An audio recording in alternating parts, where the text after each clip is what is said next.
की क्लास में हम सबसे पहले छत्तीसगढ़ के इतिहास में सबसे महत्वपूर्ण टॉपिक बस्तर क्षेत्र पे जो राजवंश हैं जैसे नल, छिंदकनाथ और काकतीय वंश, इस सीरीज में आज हम देखेंगे काकतीय वंश के बारे में। काकतीय वंश जब हम पढ़ते हैं इसके साथ साथ हमको जनजातीय विद्रोह, हलवा विद्रोह, परलकोट विद्रोह, तारापुर विद्रोह, ऐसे विद्रोह को भी क्रम से पढ़ना पड़ता है। तो सबसे पहले हम देखेंगे कि ये काकतीय राजवंश हमारे छत्तीसगढ़ के बस्तर क्षेत्र में आया कैसे, इसकी एक पृष्ठभूमि क्या रही है। तो जैसे हम देखें कि बस्तर क्षेत्र में नल वंश का शासन 290 से लेकर 965 ईसा के बीच में रहा। इसके बाद छिंदकनाथ वंश का शासन 1023 से लेकर 1324 तक रहा। नल वंश के जो संस्थापक हैं वो थे शिशुप और अंतिम शासक थे नरेंद्र खबर।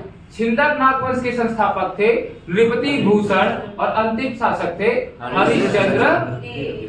ऐसे ही इसी क्रम में आगे चलकर काकतीय वंश 1324 से लेकर 1948 और 1948 से 1961 तक यहाँ पर रहा। वर्तमान में अभी भी इनके शासक प्रवीण चंद्र भंजदेव और उनके वंशज यहाँ पर हैं। बस इसी के बारे में हमको पढ़ना है। इस वक्त भारत के इतिहास पर अगर हम नजर डालें तो हम सबको पता है दिल्ली सल्तनत, दिल्ली डायनेस्टी। सबसे पहले हम यहाँ देखे थे कि यहाँ गुलाम वंश इल्तुतमिश का, फिर खिलजी वंश, फिर तुगलक वंश, फिर सैयद वंश और उसके बाद लोधी वंश, इनका शासन रहा। बात हम करें काकतीय वंश की छत्तीसगढ़ में, इस समय हमको सिर्फ दो राजवंशों को ध्यान में रखना है, वो है एक खिलजी और एक है तुगलक। खिलजी वंश में अलाउद्दीन खिलजी और उनके सेनापति मलिक कफूर को याद रखना है। मलिक कफूर मतलब 1000 दिनारी, आप इनको मूवी में भी देख चुके हैं। और दूसरा है तुगलक वंश के शासक गियासुद्दीन और उनका पुत्र और सेनापति मोहम्मद तुगलक, ये ध्यान में रखना। और तेलंगाना के क्षेत्र में हमको दिमाग में रखना है वारंगल, तेलंगाना में वारंगल और महाराष्ट्र का देवगिरी। अगर ये हम क्रम समझ लें तो हमको काकतीय वंश बहुत आसानी से समझ में आ जाएगा। बात होती है 1309 की। बात किस वर्ष की हो रही है? 1309 की। इस समय खिलजी वंश के शासक अलाउद्दीन खिलजी अपने विस्तार नीति के तहत दक्षिण क्षेत्र में अपने सेनापति मलिक कफूर को भेजते हैं देवगिरी के अभियान में। और मलिक कफूर देवगिरी आता है, कहां? देवगिरी महाराष्ट्र, और उस क्षेत्र को जीत लेता है। इसके बाद वो इसी क्रम में आगे बढ़ता है। यहां तक पॉइंट क्लियर हुआ? यहां पे थोड़ा सा हम स्टोरी को रोकेंगे ताकि दूसरा स्टोरी हमको समझ में आ जाए। और इस समय आप देखिए वारंगल तेलंगाना का क्षेत्र, यहाँ के जो काकतीय वंश है, यहाँ का काकतीय वंश, उसके संस्थापक होते हैं गणपति। कौन होते हैं संस्थापक? गणपति, जिनका टाइम पीरियड है 1198 से लेकर 1261 तक। 1198 से लेकर कहां तक? 1261 तक। इनकी दो पुत्री रुद्रांबा और गणपांबा, रुद्रांबा और गणपांबा रहती हैं। इनमें शासिका बनती है कौन? रुद्रांबा। रुद्रांबा का विवाह चालुक्य नरेश वीरभद्रेश्वर से किया जाता है। चालुक्य नरेश वीरभद्रेश्वर से इन दोनों की शादी, इनकी शादी के बाद इनकी बच्ची होती है मम्मदम्बा। इनका विवाह भी चालुक्य वंश के महादेव से किया जाता है। बात समझ में आया? तेलंगाना काकतीय वंश संस्थापक कौन? गणपति। 1198 से 1261। इनकी होती है दो पुत्री रुद्रांबा और गणपांबा, जिनमें शासिका कौन बनती है? रुद्रांबा। इनका शासनकाल होता है 1261 से 1293। इनका विवाह चालुक्य नरेश वीरभद्रेश्वर के साथ किया जाता है। इनकी पुत्री होती है कौन?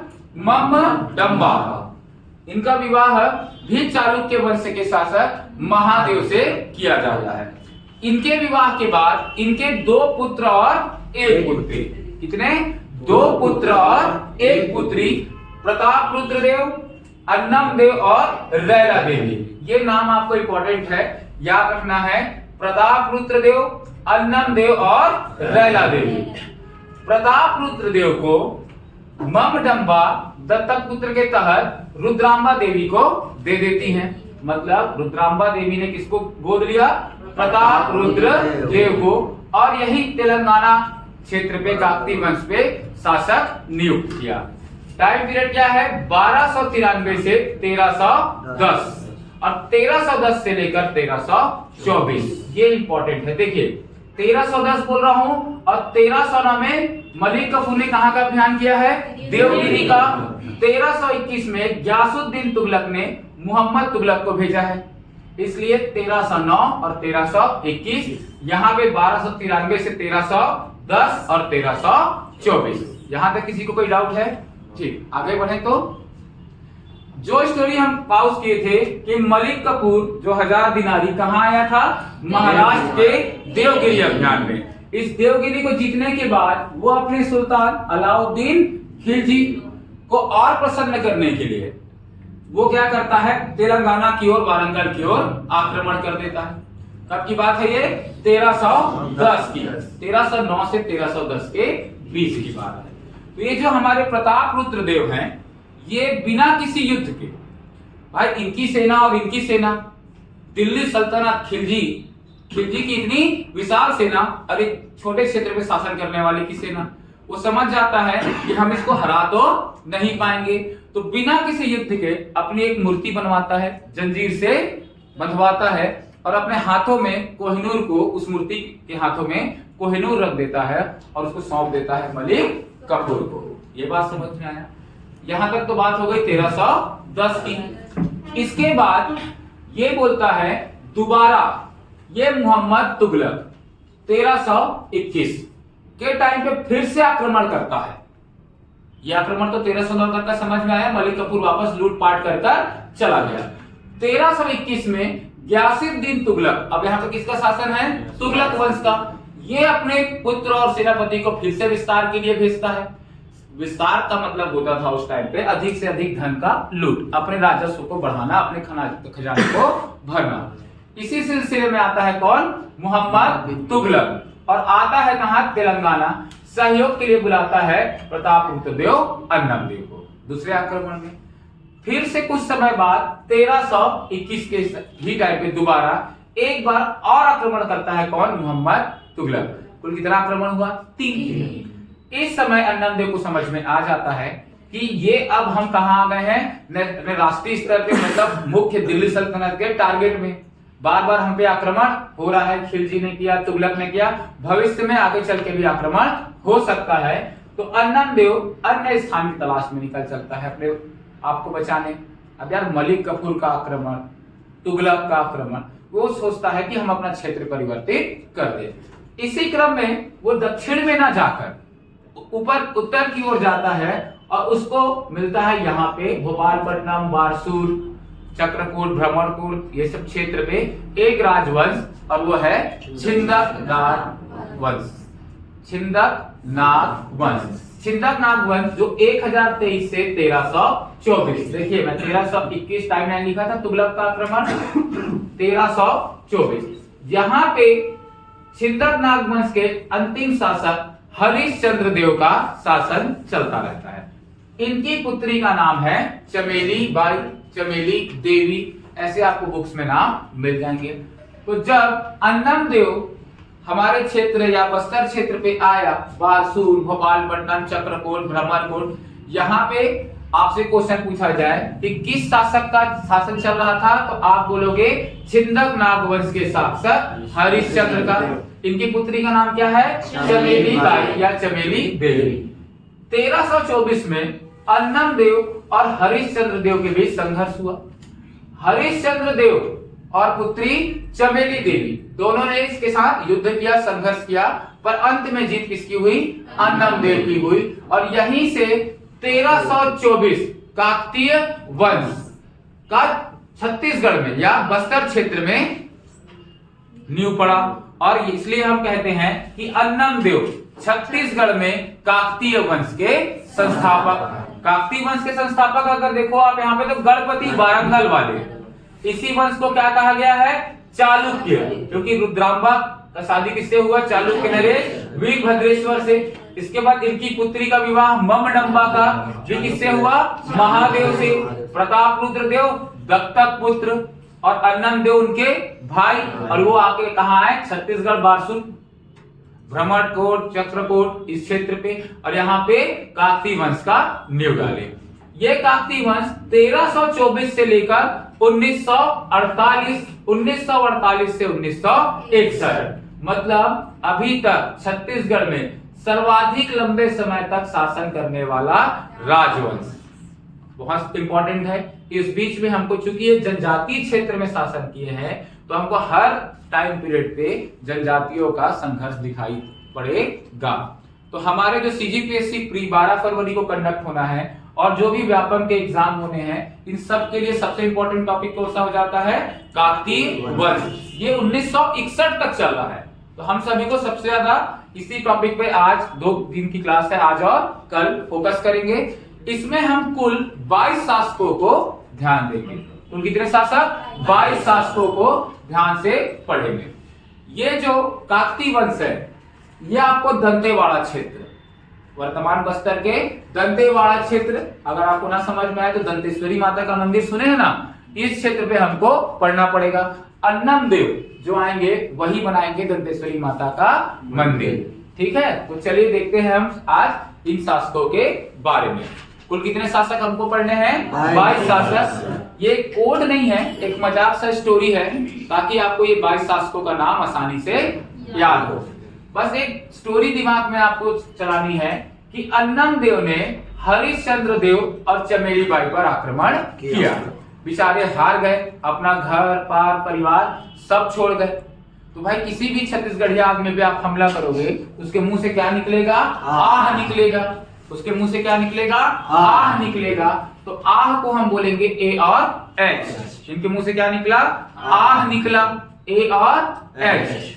आह ये था कि जा तोर बीपी बढ़ जाए। क्या बढ़ जाए? तोर बीपी बढ़ जाए। तो आह निकला, बीपी बढ़ा, आह निकला और बीपी बढ़ा। ये 4 नाम क्लियर करें। ए से अन्नम देव, एच से हमीर देव, बी से भैरव देव और पी से पुरुषोत्तम देव।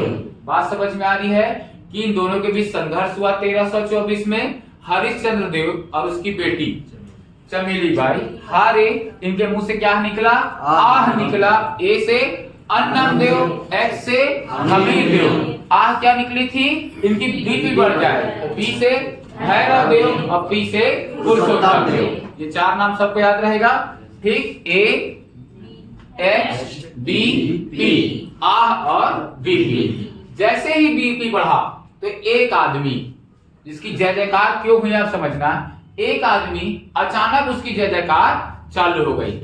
जय नर प्रताप। आदमी का नाम क्या है? जय नर प्रताप। एक लड़का जो बीपी बढ़ने के बाद जय नर प्रताप, जय से जय सिंह, नर से नर सिंह और प्रताप से प्रताप राज। क्लियर हुआ?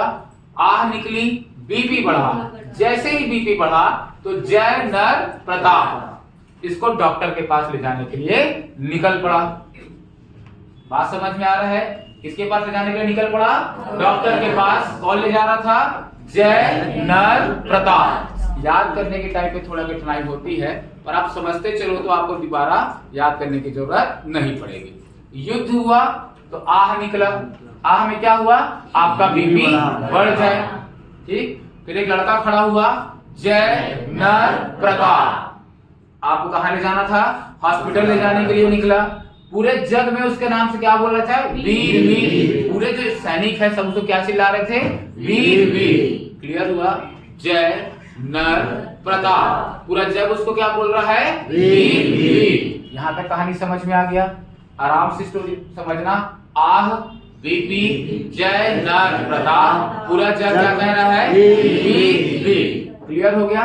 जय से जय सिंह, नर से नर सिंह, प्रताप से प्रताप राज, जग से जगदीश राज, वीर से वीर नारायण, वीर से वीर सिंह देव। क्लियर हुआ? ए से अन्नम देव, एच से हमीर देव, बी से भैरव देव, पी से पुरुषोत्तम देव, जय से जय सिंह, नर से नरसिंह, प्रताप से प्रतापराज, जग से जगदीश राज, वीर से वीर नारायण, वीर से वीर सिंह। ये स्टोरी थी, हमला हुआ वहां तक। अब निकल चुके हो आप कहाँ? डॉक्टर के पास। आप जा रहे हो कहाँ? हॉस्पिटल। अब ये जो हॉस्पिटल जा रहे हो आप, वो डॉक्टर थोड़ा सर्किट नहीं भाई, ठल्हा बैठा है, युद्ध चल रहा है, उसका एक पर्सनल कन्वर्सेशन चल रहा है डॉक्टर का। दिमाग में याद रखना, डॉक्टर का पहला अक्षर क्या लगाते हो? डी और आर। क्या लगाते हो? डी और आर। और वो जो डॉक्टर है ना, आपका मामा है। डॉक्टर कौन है? मामा। मामा। आपका मतलब किसका? जय नर प्रताप का। वो लड़का जो डॉक्टर के पास ले जा रहा है, जिसको पूरा जग वीर वीर बोल रहा है, उसका मामा है कौन? डॉक्टर मामा। बात समझ में आया? यहां तक याद रहेगा। डी आर और मामा, डी आर और मामा। डी से है दिक्पाल देव, डी से दिक्पाल देव, आर से राजपाल देव, और मामा से चंदेल मामा। मामा से चंदेल मामा। क्लियर हो गया? डॉक्टर चंदेल मामा। आपके जो डॉक्टर मामा है वो बोल रहे हैं कि यार दलपत आज दरिया में, सोचिए वो डॉक्टर है, खाली बैठा है और क्या बातें चल रहा है। वो बोल रहा है दलपत आज दरिया में, दलपत आज दरिया में भुरवा भैंसा, दलपत आज दरिया में भुरवा भैंसा रूप बदल के बैठा है। क्लियर हुआ प्रवीण? क्या बोला है कि दलपत आज दरिया में भुरवा भैंसा रूप बदल के बैठा है। क्लियर हुआ? डॉक्टर मामा, डॉक्टर मामा क्या कह रहे हैं? दलपत आज दरिया में भुरवा भैंसा रूप बदल के बैठा है। तो दलपत से नाम आएगा दलपत देव, दलपत से दलपत देव, आज से अजमेर सिंह, दरिया से दरिया देव, दरिया से दरिया देव, माँ से महिपाल देव, भुरवा से भूपाल देव, भैंसा से भैरव देव, रूप से रूपताप देव, पा से प्रभु कुमारी, और जो रूप बदल के बैठा है वो अंतिम शासक है प्रवीण चंद्र भंजदेव, प्रवीण चंद्र भंजदेव। क्लियर हुआ? चलो एक लास्ट रिकॉल इतने का ही, फिर आगे की टॉपिक। ठीक, तो ए से सबसे पहले आह निकलेगा। स्टोरी दिमाग में बैठाना है, युद्ध चल रहा है और आप क्या निकला मुंह से? आह निकला। आह निकलने के बाद आपका बीपी बढ़ गया, आह निकलने के बाद आपका बीपी बढ़ गया। तो कौन आया? जय नर प्रताप। आपको उठाया, डॉक्टर की ओर युद्ध के मैदान से लेकर गया। पूरा जग क्या चिल्ला रहा है? वीर वीर। पूरा जग क्या कह रहा है? वीर वीर। किसके पास गए हैं? डॉक्टर मामा के पास। किसके पास गए हैं? डॉक्टर मामा के पास। डॉक्टर मामा दलपत से कर, ठीक, वो अलग है बेचारा, एसआई भर्ती का मारा है डॉक्टर, तो वो मजबूरी में बना है। वो किस भर्ती का मारा है? एसआई भर्ती का मारा है। वो अलग दुनिया में धुन में बात कर रहा है। वो बोल रहा है कि दलपत आज दरिया में, दलपत आज दरिया में भुरवा भैंसा रूप बदल के बैठा है। आप सोचो, आप बहुत ज्यादा तबीयत खराब है आपकी, आप डॉक्टर के पास गए, ठीक, डॉक्टर के पास पहुंच गए, आप अपनी स्थिति बताए, मेरे को ये लग रहा है, मेरे को वो लग रहा है, और आपके कान में आके आज वो बोले कि दलपत आज दरिया में भुरवा भैंसा रूप बदल के बैठा है। सोचो कितना क्या लगेगा? सही डॉक्टर का चुनाव था कि गलत डॉक्टर का? सही डॉक्टर का। वो आपके कान में बोल रहे हैं ना, दलपत आज दरिया में भुरवा भैंसा रूप बदल के बैठा है। सही डॉक्टर है, वो आपको बिना कुछ पूछे कुछ भी बता रहा है। आप गए हो सेंद्री पागल खाने, तो वो आपको पागल समझ के बोल रहा है। ठीक, चलिए इसके आगे का फिर अभी देखते हैं।